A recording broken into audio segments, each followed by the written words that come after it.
आप फिर जैसे उसने स्माइल दी, हाय हाय मुकम्मल, वो कहेगा तो ज्यादा ज्यादा क्या करेगा, तो भाई कुछ नहीं, मेरे को लगता है मैंने तुम्हें कहीं देखा, कहाँ, वही सोच रहा हूँ। क्या करते हो भाई साहब आप ऐसे?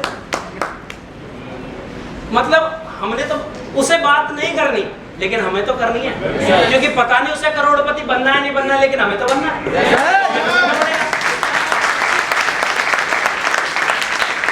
बेशर्मी की क्या लेनी पड़ेगी? और पीएचडी किसमें करते हैं? कौन बताएगा?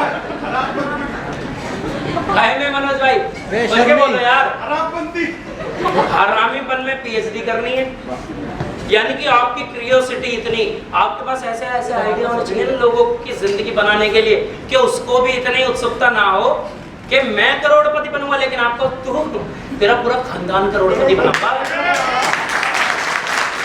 और बनाना है, yes. बनाना है। वो कुछ भी गलती कर रहा है उसको प्यार से फटकार से जैसे भी चाहे, लेकिन उसको करोड़पति पक्का बनाना है। तो ये समझ आई एलिवेटर स्पीच? समझ आ गई ना?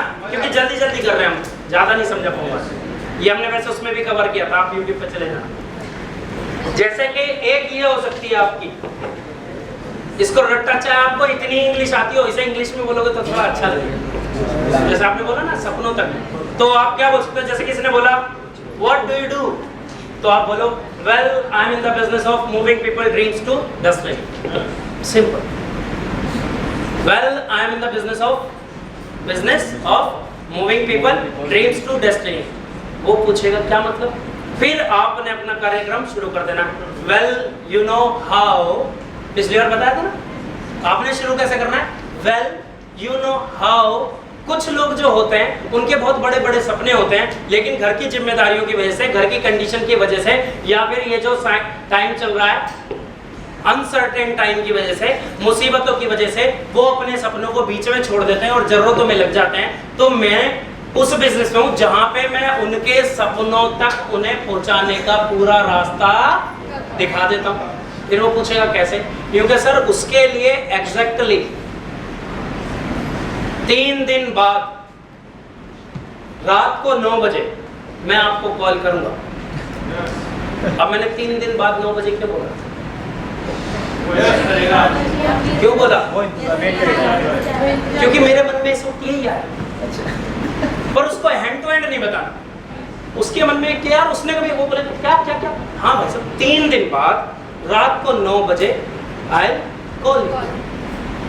और कभी भी नंबर देना नहीं है, नंबर लेना। क्योंकि आपका तो शेड्यूल बिजी रहता है ना। वीकली प्लानिंग अगर हम करते हैं तो उसमें 2-3 दिन से पहले तो मतलब ही, तो फिर उसको, और फिर वो कॉल जाना चाहिए एग्जैक्ट टाइम पे। तो उसको लगेगा यार ऐसा, मतलब आप इतने इंटरेस्टिंग लगोगे ना, क्योंकि ऐसी बातें ना तो आज तक उसने पहले सुनी। क्योंकि इससे क्या हुआ, एक अनजान आदमी भी आप पे भरोसा करेगा। आपकी कौन सी पहले विजिट हो गई, बातें हो गई, इंप्रेशन बन गया, और तीसरी बार फिर फोन पे बात हो गई, चौथी बार आप मिल रहे, तो आपकी एक आदमी से कितनी बार मुलाकात हो गई? और आप उसको एक पता लग गया आप कितने बिजी हो। इज्जत देगा नहीं देगा? क्या आज बात पूरा 3 दिन बाद 9 बजे टाइम है इसके पास, 10 बजे टाइम है, या दोपहर में 1 बजे टाइम, जो भी आप टाइम लगे, जो उस वक्त मन में आए, लेकिन अपनी डायरी में देख लेना कि आपके पास कब टाइम है। यानी कि आपको 24 घंटे ये पता होना चाहिए मेरे पास किस वक्त टाइम अवेलेबल है। उस वीक में वो पूरा शेड्यूल बुक रखना है। फिर आप बोल सकते हो कि next Sunday morning 11 o'clock। Next Sunday, हाँ भाई 1 हफ्ता मेरे को टाइम, क्योंकि ऐसे बहुत सारे, इतने सारे लोग हैं ना जो सपने सच करना चाह रहे हैं। तो अभी इस हफ्ते तो मैं उन्हीं के में बिजी हूँ भाई, तू बता ओके क्या बोलेगा? उसको कितने भी जरूरी काम हो वो छोड़ देना। क्योंकि हमें सबसे ज्यादा प्रॉब्लम किस चीज में आ रही है? इनविटेशन में आ रही है ना। yes. तो आज आपको इनविटेशन के भी कुछ पॉइंट में बता के इस तरीके की अपनी 2-3-4 लाइनें जो आप शीशे में देख के कम से कम 10 बार प्रैक्टिस करो कि मैं इसको बोलते हुए कैसा, हिंदी में करो, इंग्लिश में करो, पंजाबी में करो, गुजराती में करो, मराठी में करो, जिसमें आपके लोग हैं, जिसमें आप बेहतर हैं, जिससे लोगों को लगे कि यार ये एक आदमी बड़ा गजब का मिला। जैसी बातें उसने आज तक सुनी नहीं, आप वैसी बातें कर रहे हो। समझे कि मैं लोगों को, जो लोग सैलरी वाले हैं, कि जिस हिसाब से महंगाई बढ़ रही है उस हिसाब से कमाई नहीं बढ़ पा रही है। कहेगा हाँ नौकरियां छूट रही हैं, प्राइवेट में तो इंक्रीमेंट लग ही नहीं रहे। हाँ तो मैं उन लोगों के लिए मैंने इंतजाम किया है कि उनको मैं महीने में 2 बार सैलरी दिलवाता हूँ।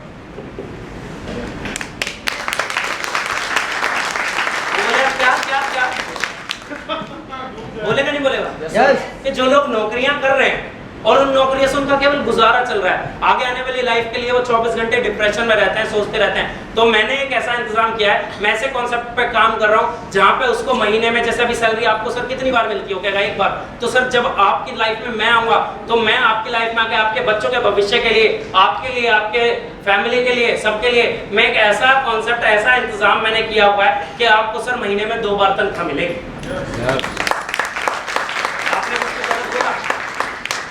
कोई लेडीज है कि बहुत सारी लेडीजों के सपने होते हैं लेकिन हस्बैंड की कमाई कम है, या फिर भाई साहब बिजी रहते हैं या उसके लिए, तो अब उन लोगों के पास दिक्कत क्या आती है कि वो उनकी या तो एजुकेशन है या नहीं है, जिस भी वो बैकग्राउंड से हैं, लेकिन वो अगर अपने हस्बैंड को या अपनी फैमिली को सपोर्ट करना चाहते हैं तो सुबह शाम तो बच्चों में ही रहते हैं, वो काम लगा रहता है, दोपहर में खाना बनाना होता है, तो उनके पास टुकड़ों में क्या होता है, टाइम होता है कि सुबह 1 घंटा मिल गया, दोपहर में 2 घंटे मिल गए, शाम में फिर काम के बाद रात में 1 घंटा मिल गया, तो उनके पास टुकड़ों में टाइम मिलता है। तो मैंने एक ऐसे काम का ऐसा बिजनेस में कर रहा हूं जहां पे उस टुकड़ों में उसे हर 15 दिन में इनकम आए,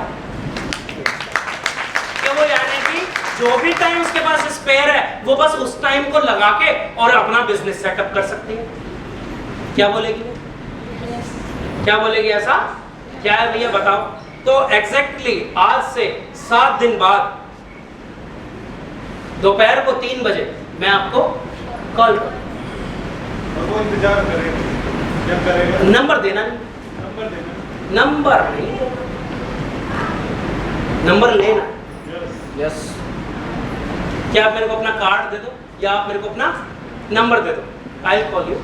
वो कहेगी कि आप अपना नंबर दे दो कि दीदी ऐसा है या भाई साहब ऐसा है कि ज़्यादातर टाइम मैं बिजी होता हूँ, मैं कॉल उठा नहीं पाता हूँ, आप कॉल करेंगे और मैं नहीं चाहता आप एम्ब्रेस फील करो कि आपको लगेगा कि बहुत ज़्यादा एटीट्यूड है, क्योंकि 99% मेरा फ़ोन साइलेंट पे लगा रहता है। यस। बोलेगी अच्छा कि मैं कॉल उठाऊंगा, लेकिन हाँ एग्जैक्टली आपको कॉल आएगी, तो उसको इंटरेस्ट बनेगा नहीं बनेगा? सर बस इंटरेस्ट ही तो बनाना था। तो अपनी एक लाइन आज कितने लोग भेजेंगे मेरे को? बाकी क्या करेंगे? कोई भी नहीं भेजेगा? तुम्हें हाथ उठा रहा है क्या कोई? कितने लोग भेजेंगे? सब लोग। तो आज और इसका फिर फर्क देखना, सेल्स में सबसे पहली चीज यही है कि आप शुरू कैसे करते हो। आपका first impression is the last impression, उसी से डिपेंड। पहले 5 से लेके 15 सेकंड डिसाइड करते हैं कि आने वाली कन्वर्सेशन कैसी हो। तो पहले 5 से लेके 15 तो हमने कितने बना दिए? क्यूरियस बना दिए कि उसके अंदर उत्सुकता आ जाए। आगे चले। जैसे ही वो अब मैं बोलता हूं उसको क्या कि I am in the business to moving people dreams to destination, तो फिर वो क्या बोलता है? मीन्स क्या क्या करते हो? तो फिर मैं बताता हूँ।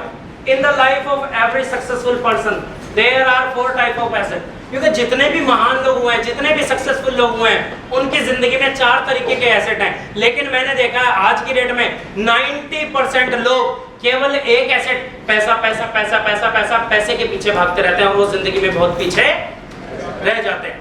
तो मैं क्या करता हूँ, जब हम उसकी आपकी लाइफ में आएंगे तो मैं वो चारों एसेट्स आपकी लाइफ में क्रिएट करूंगा, जिसके अंदर पहला होगा इंटेलेक्चुअल, बौद्धिक। आपकी बुद्धि पहले से ज्यादा हो जाएगी, आपकी समझदारी पहले से बढ़ जाएगी, आपको लोगों को समझने की और लोगों को अपने आप को समझाने की समझ पहले से ज्यादा हो जाएगी कि लोग जो भी होते हैं उनकी बौद्धिक क्षमता ज्यादा होती है।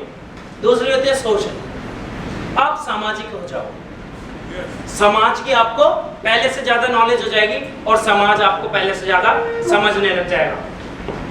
तीसरी फाइनेंशियल, और जबकि 90% लोग क्या करते हैं, केवल फाइनेंशियल के पीछे भागते हैं और फाइनेंशियल के पीछे भागते भागते भागते भागते बाकी 3 पीछे छूट जाती हैं। और जब हम आपकी लाइफ में आएंगे तो आपकी लाइफ में मैं ये चारों एसेट्स क्रिएट कर दूंगा। दूसरा होता है ह्यूमन रिलेशंस। यानी कि आपके बाद भी आपका काम चलता रहे, ऐसा आपको कुछ ना कुछ तैयार करना। इंटेलेक्चुअल क्या होता है? क्या हम अगर नेटवर्किंग में उसको लेके आएंगे, उसकी बुद्धि पहले से ज्यादा, उसका माइंड पहले से ज्यादा शार्प होगा नहीं होगा? होगा सर। चलेगा? Yes, sir. आप अपने आप को देख लो, जिसे 1 साल हो गया पहले के मुकाबले, फर्क है नहीं है? सोशल, उसकी सोशल सामाजिक गैदरिंग बढ़ेगी नहीं बढ़ेगी? यस। समाज में हर तरीके के लोगों से मिलेगा। फाइनेंशियल, पहले से फाइनेंशियल सिक्योरिटी इसको मिलेगी नहीं मिलेगी? यस। ह्यूमन रिलेशनशिप बढ़ेंगे नहीं बढ़ेंगे लोगों से? यस। तो कि एक आदमी के अंदर, एक सफल आदमी के अंदर सफल होने के लिए एक आदमी को 4 तरीके के एसेट्स क्रिएट करने होते हैं अपनी लाइफ में, जिसमें कि 90% लोग केवल एक पे काम करते रहते हैं। और सर जब मैं इस बिजनेस को, इस अपॉर्चुनिटी को आपकी लाइफ में लेके आऊंगा, या फिर जब मैं इस बिजनेस को करूंगा, तो आपकी लाइफ में हम लोग ये चारों एसेट्स क्रिएट कर देंगे सर।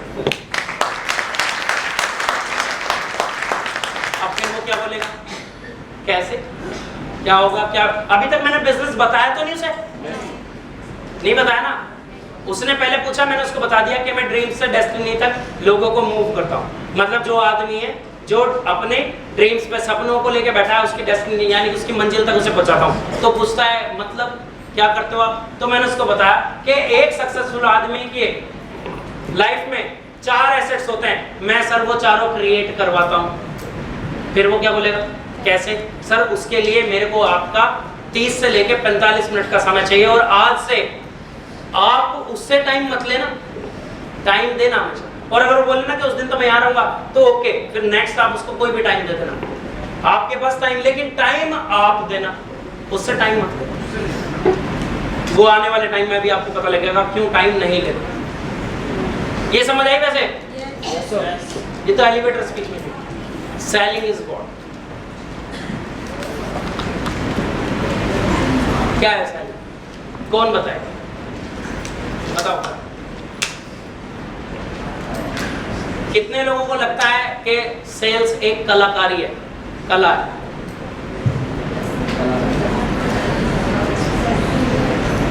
पच्चीस 30 लोगों को लगता है। कितने लोगों को लगता है सेल्स एक साइंस है, शास्त्र? बाकी कौन लोग हैं यहाँ? आर्ट वाले उठाओ, आर्ट, कला। कितने लोगों को लगता है ये कला है, और कितने लोगों को लगता है ये साइंस है? कला किसे लगता है? कला ललित भैया बताना, आपको लगता है ये एक आर्ट है? मतलब कैसे? कुछ एक्सप्लेन कर सकते हो? क्यों ये आर्ट क्यों है? सेल्स एक आर्ट ही है सर, सीखना पड़ता है, कलाकारी होनी चाहिए बाकी सेल्स के लिए।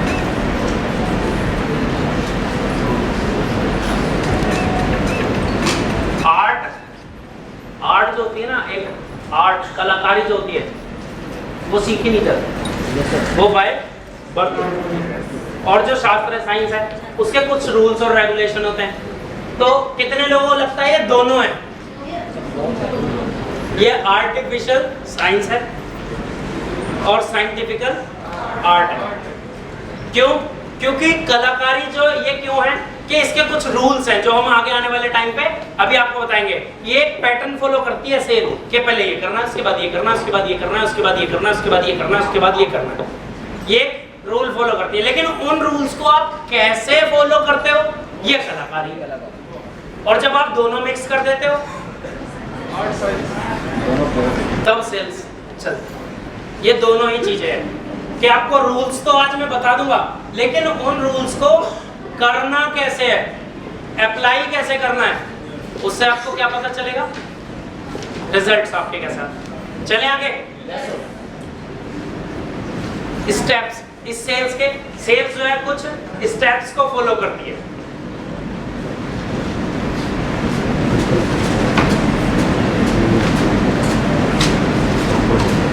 हाँ जी, सेल्स कुछ स्टेप्स फॉलो करती है। कितने लोग जानना चाहते हैं? कुछ स्टेप्स। वैसे तो इसके 2-3 रूल हैं। एक होता है स्पिन और एक होता है स्पैन को।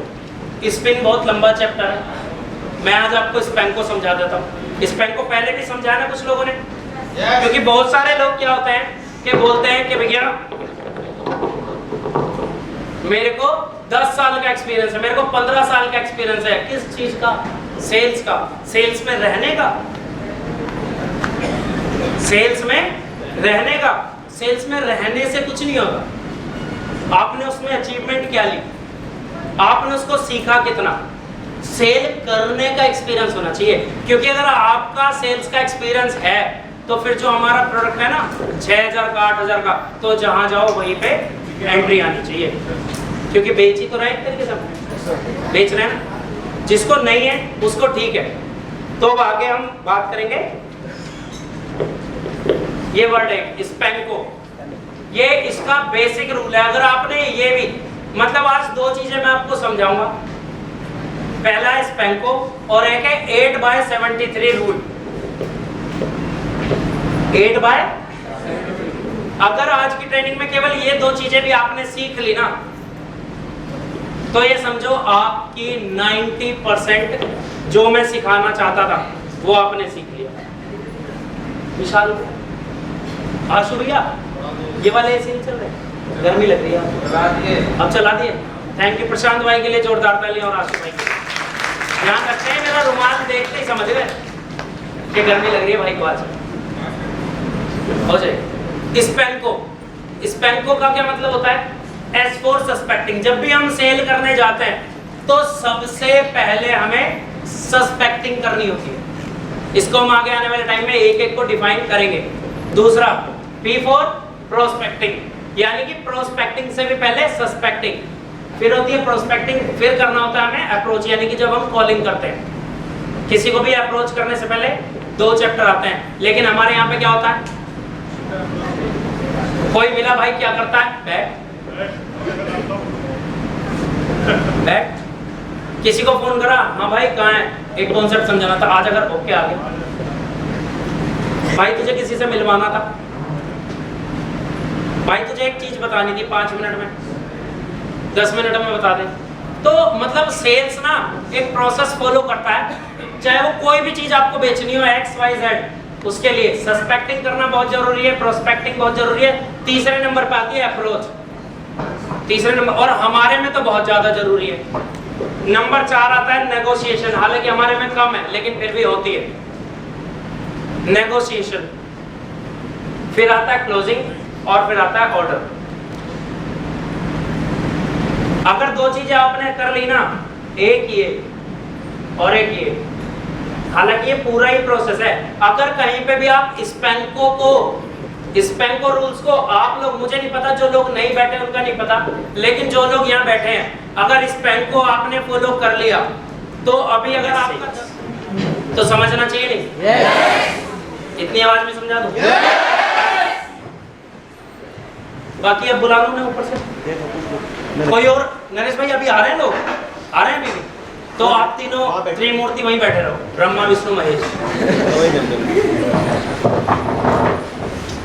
स्पेंको आपको अगर समझना है तो हाथ उठाना, बीच में रोकना मुझे पता नहीं है, लेकिन अगर ये आपने समझ लिया तो आपका काम, आप जाके देख लेना, गारंटेड 4 गुना बढ़ेगा।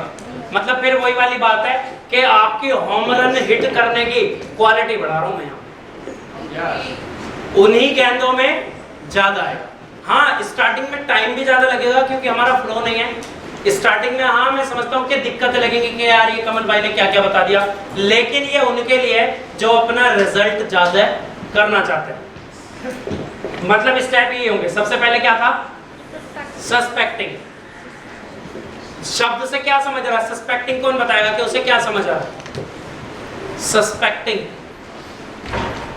क्या समझ आया? कुछ भी नहीं समझ आया?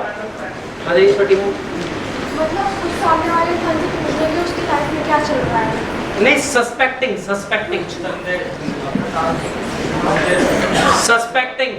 सस्पेक्टिंग होता है, मैं बताता हूँ, किसी चीज को सस्पेक्ट करना। अभी उस तक नहीं, जैसे आप लिस्ट बनाते हो तो लिस्ट बनाते हुए आपने एक नाम लिखा कमल सिंह, तो आप कभी कमल के बारे में थोड़ा सा सस्पेक्ट करो, ये कैसा आदमी है, ये सुबह से 9 से 9 तक दुकान पे रहता है, हाँ थोड़ा सा ज़्यादा बोलता है, हाइट इसकी ठीक है, वेट भी ठीक है, सेहत की शायद मेरे को नहीं लगता परेशानी, घर में एक बड़ा भाई है, शादी हो गई है, मम्मी पापा हैं, ऐसे घर में रहता है, ये काम करता है, इतनी एजुकेशन है। मतलब उसके बारे में जितनी ज्यादा से ज्यादा हो सके नॉलेज आपने लेनी है। सस्पेक्टिंग मतलब होता है first step to finding knowing potential customer, यानी कि पहले आपने देखना है क्या ये मेरे बिजनेस के लिए ठीक है भी या नहीं। बिना सोचे समझे ऐसे ही नहीं, प्रीजज मना करते हैं हम, लेकिन आपने ये तो सुना क्या ये इस बिजनेस को कर सकता है, या फिर अगर कर सकता है तो क्या मैं इस तक ये बिजनेस लेके जा सकता हूँ, क्या मैं इसको इस बिजनेस की इंपॉर्टेंस दिखा सकता हूँ। करे या ना करे वो इसकी अपनी चॉइस है, लेकिन क्या मैं इस बिजनेस को इसे दिखा सकता हूँ। ठीक है, मतलब आपको यहीं से पोटेंशियल कस्टमर अपने पता लग जाएंगे, और जब चलेंगे तो आपने बहुत सारे सवाल करने हैं अपने आप से कि जब मैं इसको ये प्लान दिखाऊंगा तो ये मेरे से क्या क्या पूछ सकता है। कि यार कमल का बड़ा भाई भी है, क्या पता ये अपने बड़े भाई से पूछ के करता हूँ सारे काम। जितनी ज्यादा से ज्यादा जानकारी हो सकती है उतनी ज्यादा से ज्यादा जानकारी आपको लेनी है। कि अगर मैंने इसको दुकान पे दिखाया, यार दुकान पे तो इसकी हमेशा भीड़ रहती है, काउंटर है, रिटेल काउंटर है, वहां पे समझाया, कभी कोई कस्टमर आ गया तो दिक्कत हो जाएगी। सुबह सुबह का टाइम लूंगा, अच्छा सुबह तो यार ये लेकिन एक्सरसाइज करने जिम जाता है, ये रात को किस टाइम से होता है, अच्छा उस टाइम पे मैं इससे टाइम ले लूँ। या फिर ये दोपहर में खाली होता है, दोपहर में खाना खाने लंच पे घर जाता है, मैं इसको वहाँ पे पकड़ूँ, वहाँ पे इसकी मम्मी भी मिल जाएंगी, पापा भी मिल जाएंगे, और पूरे परिवार के साथ बैठ के फिर सोचो क्या ये सेल्फ डिसीजन लेता है। इसके घर में क्या इसके पापा की सोच पुरानी तो नहीं है, मम्मी की सोच पुरानी तो नहीं है। अब ये जानकारी कहाँ से लोगी, या तो आप सेल्फ इवेल्युएशन करो या नकली रोल अदा करो, उसके बारे में दुकान पे वैसे ही फेक कस्टमर बन के चले जाओ, किसी को भेज दो, या जिससे तुम्हें मेरा रेफरेंस मिला है, या तुम्हारी मैं मौसी का लड़का हूँ, चाचा का लड़का हूँ, तो आप पहले बिजनेस की बात नहीं, पहले और जितनी ज्यादा हो सके जानकारी मेरे बारे में इकट्ठा करो, उसको बोलते हैं सस्पेक्टिंग। इसमें क्या करना होता है, physical process of preliminary fact finding based on personal observation, किसी के कहे सुने के अनुसार नहीं, फिजिकली जाओ और पर्सनल पहले से जो हमें तैयारियां करनी है, यानी कि इसको प्लान प्रीलिमिनरी, यानी कि पहले से जो हमें उसे प्लान दिखाने से पहले, बिजनेस अपॉर्चुनिटी समझाने से पहले जो हमें उसके बारे में जानकारी इकट्ठी करनी है कि इसकी अच्छी चीज क्या है, इसकी पॉजिटिव साइड क्या है, इसकी किस किस चीज की हम तारीफ कर सकते हैं, और इसके काम में इसको क्या दिक्कतें हैं, जिसको ढाल बना के मैं अपना बिजनेस उसको दिखाऊंगा कि इसकी लाइफ में क्या क्या परेशानियां हैं जो मैं यहाँ से दूर कर सकता हूँ, इस प्रोडक्ट की, इस बिजनेस की, इस टूर की मैं इसके लिए नीड कैसे बना सकता हूँ, या फिर इसको क्या पता ही ना हो, इसको तो जरूरत बहुत है यार, ये घूमने जाता ही रहता है। ठीक है, एक्सटेंसिव यूज ऑफ आईज, और उस वक्त उस पे अपने आंख और नाक और कान गड़ाए रखने, उसकी बातें जितनी भी हैं सारी आपको ध्यान रखनी है, उसकी हरकतें सारी आपको देखनी है, रिमाइंड करनी है। Suspecting is a continuous process, यानी कि आपने अगर 3 दिन बाद का उससे टाइम लिया है तो 3 दिन तक उसके बारे में जितनी ऑब्जर्वेशन कर सकते हो कर लेना, क्योंकि जब आप उसके सामने बैठोगे ना तो आप पूरी तैयारी से बैठोगे कि यार अगर इसने बोला कि पैसे नहीं है तो मैं क्या बोलूँगा। पहले सोच के जाना कि अगर इसने बोला मैं मम्मी से पूछूंगा तो आपको क्या बोलना है, अगर इसने बोला कल मैं सोच के बताऊंगा तो आपने उसका जवाब पहले ही तैयार कर लिया। हर चीज के जवाब पहले से ही आपको तैयार करने हैं कि इसने ये बोला, तो जैसे वो तो सोच के भी नहीं बैठा ना, वो तो सोच के बैठा कि कहेगा मैं इसको बोल दूंगा मम्मी से, लेकिन आपके पास तो पहले ही जवाब है हर चीज के लिए। वो 15 क्वेश्चन क्लोजिंग वाले याद होंगे आपको, जिन्होंने क्लोजिंग पे ली थी करीब। अब दोबारा से इसके बाद प्रोस्पेक्टिंग पे चलेंगे हमारी ट्रेनिंग, और अगली वाली हम क्लोजिंग पे करेंगे। दोबारा से वो 32 क्वेश्चन आपको हम रटवा देंगे, ठीक है। तो आपने ये लगातार करना है। दूसरा, suspecting is the art of physical observation and mental calculation. Observation physically और अपने दिमाग में कैलकुलेट करना है कि इसको ज्वाइन कैसे कराना है। जैसे आपने टाइगर देखा कभी, जो नेशनल ज्योग्राफी पे देखा हो, डिस्कवरी पे देखा हो, तो जब वो शिकार करता है तो क्या बस ऐसे ही निकल के गुफा से सीधा भागना शुरू कर देता है, या फिर पहले कहीं पे आराम से घात लगा के बैठता है? Yes. और सस्पेक्टिंग करने में हमें कितना टाइम देना है? 1 दिन भी हो सकता है, 2 दिन भी हो सकते हैं, 3 दिन भी हो सकते हैं, आधा घंटा भी हो सकता है। यानी कि जितना ज्यादा से ज्यादा टाइम आप सस्पेक्टिंग पे बिता दोगे उतने ही चांस हो जाएंगे आपकी एंट्री फर्स्ट टाइम में उठने के। यानी कि कोई लोग होते हैं ना कि फॉलो अप पे फॉलो अप, फॉलो अप पे फॉलो अप लग रहे हैं। आज नरेश भाई आपकी बात आज क्लियर हो जाएगी, एक स्पिन टेक्नोलॉजी दूंगा। जो नरेश भाई तुम कहते हो कि बैठते हैं तो फिर पेमेंट लेके ही उठते हैं। पेमेंट लेके उठने की टेक्निक यही है कि बार बार फॉलो अप करने का टाइम नहीं है। एक आदमी के पास कितनी बार जाओ, एक बार मिलो और एक ही बारी में कोशिश करो खत्म करके आओ, ज्यादा से ज्यादा। बस आज शाम को मिल रहा हूं, कल फिर मिल रहा हूं, परसों फिर मिल रहा हूं, नहीं, एक बार जाओ, काम होना चाहिए, अगली बार तो उसका काम कराना है।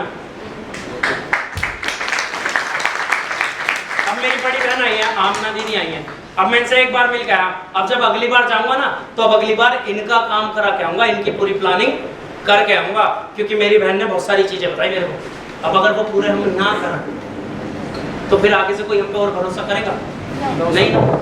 तो हर किसी का टारगेट, अब आकाश भाई का एक दिन कॉल आया, मैंने कल बुलाया, आकाश भाई कहाँ बैठा